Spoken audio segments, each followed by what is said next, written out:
सब सुन रहल छी डीजे गौतम प्रोडक्शन के प्रस्तुति।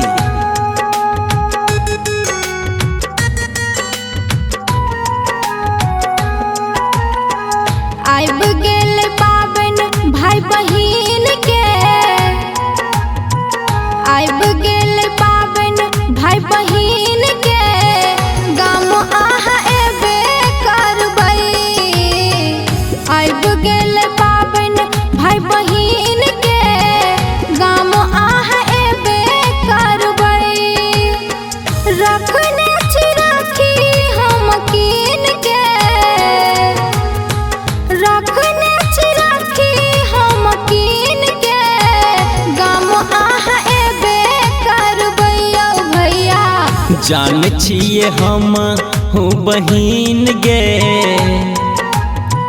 जान छिए हम हूँ बहिन गे, गाम हम कोना कऽ एबै। जान छिए हम हूँ बहिन गे, गाम हम कोना कऽ एबै। हम हूँ छी दोसरे के अधीन गे, हम हूँ छी दोसरे के अधीन गे, गाम हम कोना कऽ एबै गे बहिन। आइब गेल पाबन भाई बहिन के, गाम आहा एबे करबै।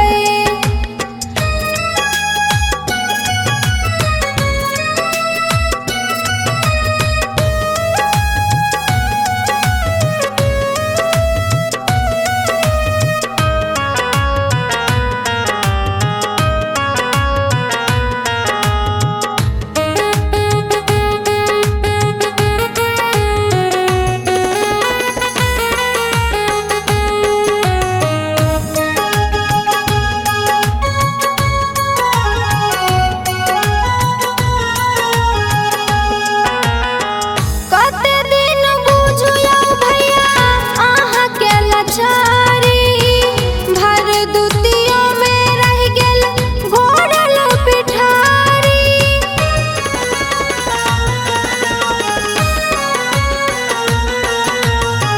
रहियै बनने टिकट आबै लगाम गे, मिललै ने छुट्टी बहिन बढ़ गेल काम गे। भेज दी हैं राखी तू बहिन गे,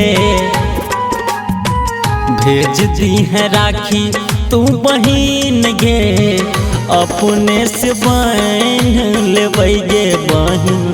आइब गेल पाबन भाई बहिन के, गाम आहा एबे करबै।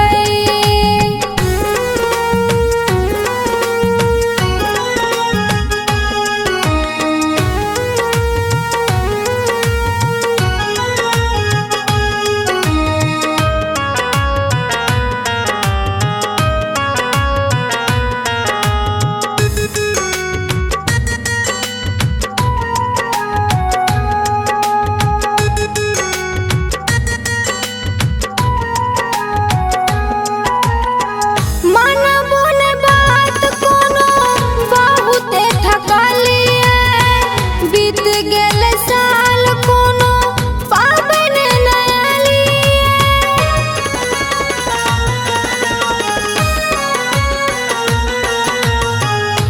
हे गे दुलरिया बहिन खुद से कहलियो, एबो जरूर तोहर मन टोलियो।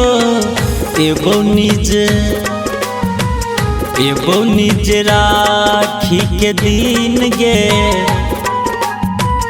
एबो निज राखी के दिन गे, लेबै किस लेने एबो गे बहिन। आइब गेल पाबन भाई बहिन के, गाम आहा एबे करबै यौ भैया। एबो निज राखी के दिन गे, लेबै किस लेने एबो गे बहिन। आइब गेल पाबन भाई बहिन के, गाम आहा एबे करबै यौ भैया। एबो निज राखी के दिन गे लेबे किस लेने एबो गे बहिन।